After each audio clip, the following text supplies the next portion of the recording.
예수님의 재림. 자, 오늘은 성경에서 약 300회 정도 예수님이 오신다, 다시 오신다, 성도들에게 이처럼 이루어질 것에 대한 확실한 말씀을 예수님이 분명하게 예수님의 재림하시는 모습을 이렇게 오신다 그랬는데, 오늘 성경에도 분명히 예수님이 직접 밝히신 내용들이 오늘 본문의 이야기거든요. 그런데 사람들은 이상해요. 성경에 나와 있는 이야기 믿지 아니하고 사람 이야기를 믿는다는 겁니다. 오늘 성경에 예수님의 재림에 대한 선포가 이렇게 소개가 되고 있고, 즉 우리의 이성으로서는 생각할 수 없지만 이성으로서는 어떻게 이런 일이 있을 수 있을까? 믿지 않는 사람들은 도무지 이해가 가지 않을 수도 있습니다. 그런데 예수님이 하신 말씀이 없었던 걸로 됩니까? 예수님이 하신 말씀이 없었던 말씀으로 성경에 이야기한 수많은 이야기들을 없었던 이야기로 단정할 수 있겠습니까? 그렇지 않다는 것입니다. 단정할 수 없다는 것입니다. 반드시 오신다는 것입니다. 하신 말씀이 이 땅에서 반드시 이루어진다는 것입니다. 자, 그래서 오늘은 예수님의 재림이 느닷없이 다음 주 화요일인 줄 알았는데 오늘 예수님의 재림에 대한 말씀을 전하게 되는 것처럼 도대체 예수님은 어떤 모습으로 어떻게 오실까? 오늘은 이 세 가지 이 징조가 예수님이 오실 때에 나타날 것에 대한 말씀을 예수님이 분명히 밝히고 있습니다. 그래서 그때에 라는 이야기를 통하여 말씀을 좀 나누고자 합니다. 먼저 예수님은 언제 오시는가? 22절 우리 다 같이 한번 보겠습니다.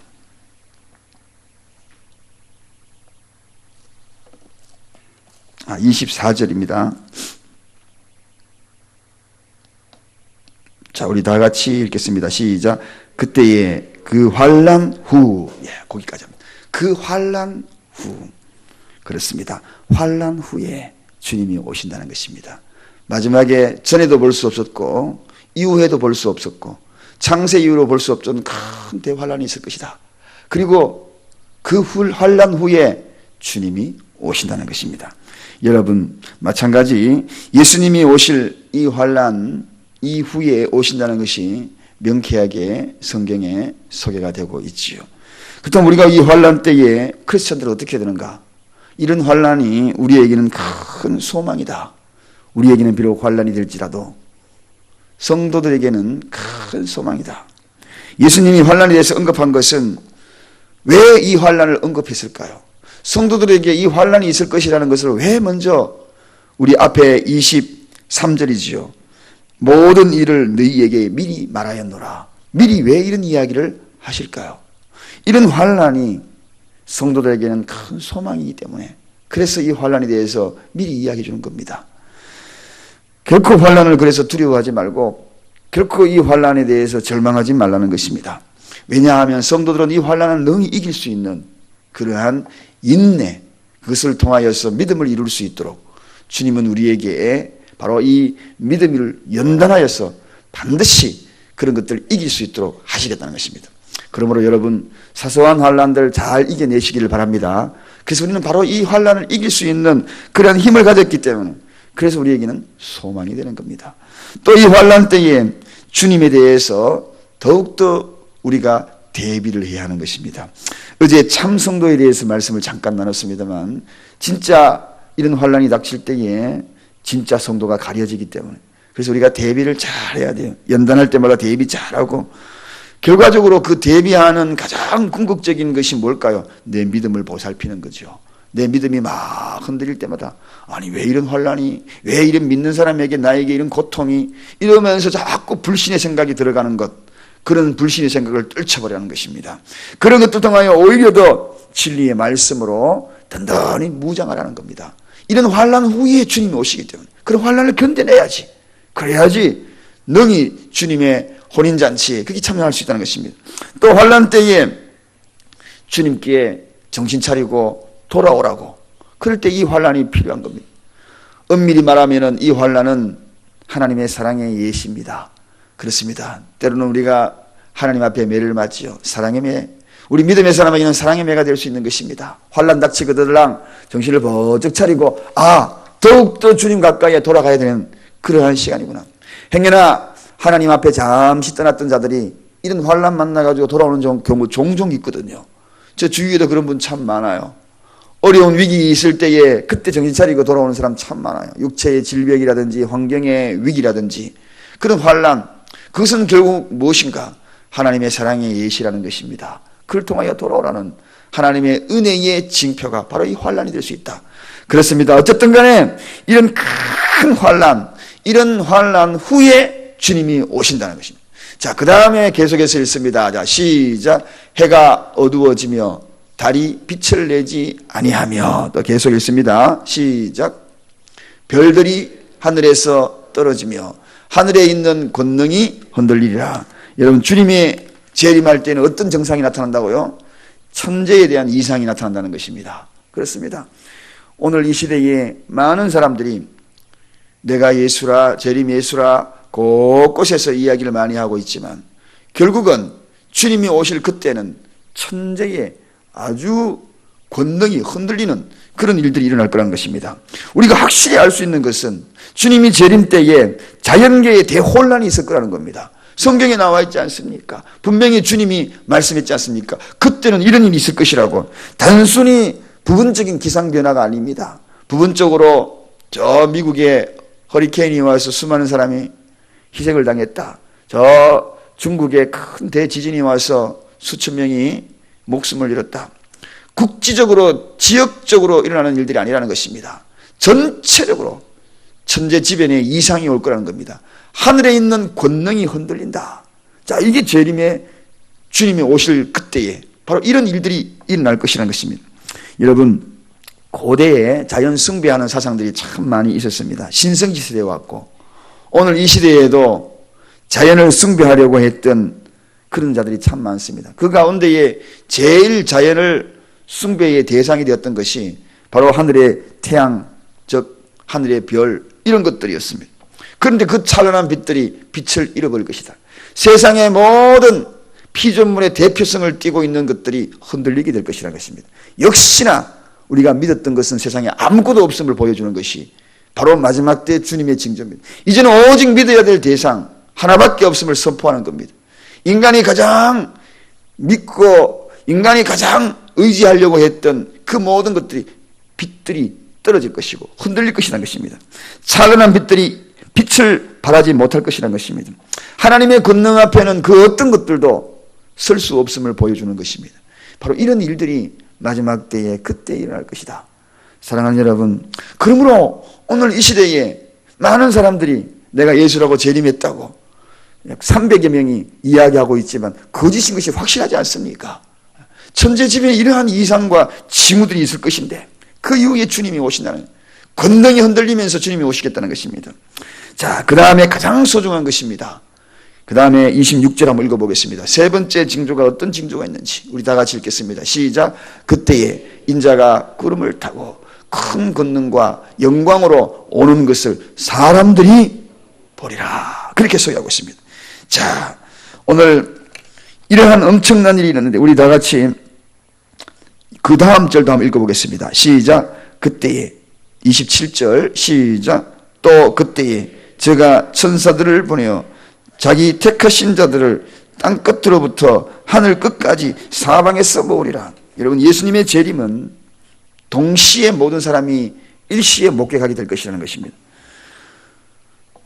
오늘 이 26절에 사람들이 다 보리라. 요한이 요한계시록을 쓰면서 그때 요한계시록 1장 7절에 뭐라고 이야기했습니까? 볼지어다 구름을 타고 오시리라. 각인의 눈이 그를 보겠고 그를 찌른 자도 볼 터이요 땅에 있는 모든 족속이 그를 인하여 애국하리라. 그렇게 소개합니다. 땅에 있는 모든 족속이 동시에 볼 것이다. 여러분, 오늘 이 시대에 동시에 우리가 다 보았나요? 아닌데도 불구하고 어느 지역에서 어느 날 갑자기 예수라 그렇게 이야기했는데 다 거기에 현혹되어 넘어가고 그리고 거기에 미혹되고 재림 예수인 것처럼 따라가고 그런 경우가 얼마나 많은지 모릅니다. 거짓 선지자들, 적 그리스도들에게 쏟고 있다는 것이죠.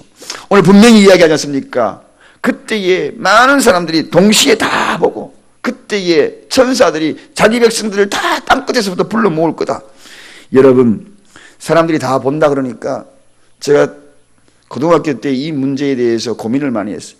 아니 일시에 저 지구 반대쪽에 있는 사람이 어떻게 볼까? 아니 여기에 어떻게 볼까? 그런데 곰곰이 생각해 보니까 어느 날 월드컵 중계를 보다 보니까요. 그게 일시에 해결된 거예요. 동시에 막 있는데 제가 보니까 다른 나라에서 축구가 경기가 있는데 나는 지금 TV에서 다 보고 있더라고요. 전 세계 사람이 다 보고 있더라고요. 과거로도 이미 증명되고 있는 것을 보게 됩니다. 일시에 다 보게 된다는 것입니다. 그리스도가 그래서 여기 있다 저기 있다 보라 여기 있다 저기 있다 미혹될 필요가 없는 겁니다. 주님께서 우리 앞에 직접 그의 영광을 보인다고 직접 저가 천사들을 보낼 것이고 직접 구름 타고 오시는 그 모습을 일시에 다 보실 것이라고 그렇게 이야기했는데 그것도 잘 믿지 아니하고 현혹된다는 것 저는 도무지 거기에 대해서 이해할 수가 없어요.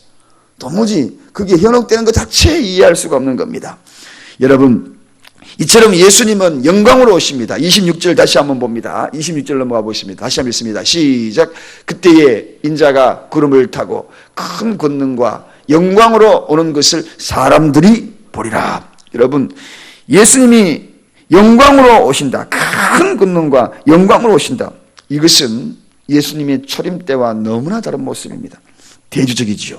예수님이 처음 이 땅에 오실 때 어떤 모습으로 오셨나요? 많은 사람들이 예수님이 오신 것을 알지도 못했습니다. 저 베들레헴 유대 땅 작은 고을에 거기 예수님이 태어나는 것을 동방박사들이 별을 따라서 어딜까 연구하고 찾아갔던 것이 바로 이 마구간이었고 많은 선지자를 통하여서 어디에 태어날 것이라는 그러한 예고만 있었지 사람들은 그의 태어나심조차도 구체적으로 알지 못했습니다. 동방박사의 이야기를 듣고 온 궁전이 떠들썩하게 그때부터 본격적으로 알려지기 시작했던 것입니다. 그런데 이렇게 초라하게 오신 예수님이 그러나 재림 때는 그렇게 오시지 않는다는 것입니다. 큰 권능으로 많은 사람들이 다 보게 될 것이고 멸시, 천대, 고난 그런 것들을 받으러 초림 때와 달리 많은 것들 큰 권능으로 영광으로 개선하시는 만왕의 왕으로 오신다는 것입니다.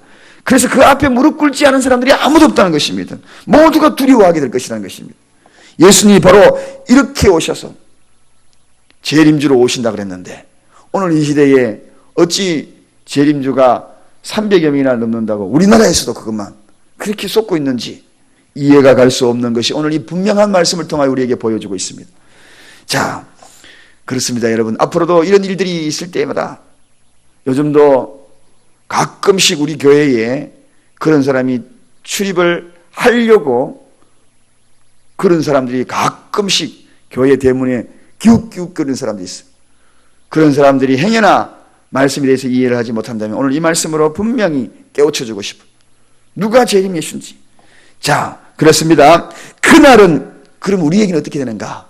그날은 얼마나 우리의 영광이 다시 27절 가보겠습니다. 27절 다 같이 읽습니다. 시작. 또 그때에 제가 천사들을 보내어 자기 택하신 자들을 땅 끝으로부터 하늘 끝까지 사방에서 모으리라. 여러분 온갖 수모를 겪었던 하나님의 백성들 고통을 겪었던 하나님의 백성들 주님의 재림이 오면 확연히 구분되지 않습니까? 알곡으로 구분되지 않습니까? 땅 끝에서 불러 모으겠다는 것입니다. 저와 여러분들이 모두가 다 그의 임하심과 함께 다 불러 모아서 사방에서 불러 모으는 그 역사를 우리가 경험하게 될 것이다. 여러분 우리는 얼마나 영광의 자리에 동참하는지 모릅니다. 누군가가 내 이름만 불러줘도 초등학교 다닐 때에 교장 선생님이 제 이름 불러줘서 비 오는 날 심부름을 시켰는데 비 맞고 가더라도 그렇게 행복할 수가 없었어요. 교장 선생님이 나한테 심부름 시켜줘요. 저 사투리가 뭐 갖고 오래. 비가 뚜둑뚜둑 떨어지는데 그런데 제 이름 불러서 심부름 시키는데 그렇게 행복할 수밖에 없는 거예요. 그런데 우리 만왕의 왕 주님이 우리의 이름을 각기 불러서 사방에서 모아서 영광의 자리에 동참하게 한다. 그리고 그동안에 흘렀던 눈물을 씻겨주신다. 요한계시록 닦아주신다. 고생했다고 두들겨주시고 이겨냈다고 인내했다고 겪어냈다고 그리고 그 영광의 자리에 동참하게 해주신다니 정말 말로 표현할 수 없는 순간 여러분이 이 세상에서 어려운 일들을 못 이길 일이 뭐가 있겠습니까? 눈물을 흘리면서도 가지 않아야 될 이유가 뭐가 있겠습니까? 심부름도 비 맞으면서 갔는데 인생의 위기에 빗방울 맞으면서 가지 못할 일이 어디에 있겠습니까? 당연히 뛰어가지요. 그 더 좋은 일이 있다면 인정만 해줘도, 교장선생님 인정만 해줘도, 그러나 만왕의 왕께서 저와 여러분을 인정해 주시고 하나님의 자녀 삼으시고 영생의 자리에 우리를 있게 하셨는데, 그날에 그때에 구별하여 주시는데, 양의 자리에 앉게 하여 주시는데 얼마나 감사한지 모릅니다. 잘 이겨내시기 바랍니다. 마지막 때에는 언제 주님이 오시는가? 주님의 재림에 대해서 명쾌하게 세 가지로 이야기할 수 있습니다. 이 세 가지. 대환란 후에 올 것이다. 재림 때에는 천재지변의 이상징후가 나타날 것이다. 모든 사람이 일시에 목격하게 될 것이다. 이 세 가지가 분명하게 성경에, 특히나 성경에 기록되어 있는 말씀 중에서 빨간 글자로 된 것은 예수님이 직접 이야기한 것입니다. 그래서 그걸 구분하기 위해서 빨간 글자로 주님이 말씀하셨어요. 이 말씀이 여러분 명쾌한 해답을 가지고 앞으로도 어떠한 유혹이 여기 있다 저기 있다 따라 나서지 말고 이 말씀에 분명하게 서서 나가는 저와 여러분 되시기를 주님의 이름으로 간절히 축원드립니다. 기도하겠습니다.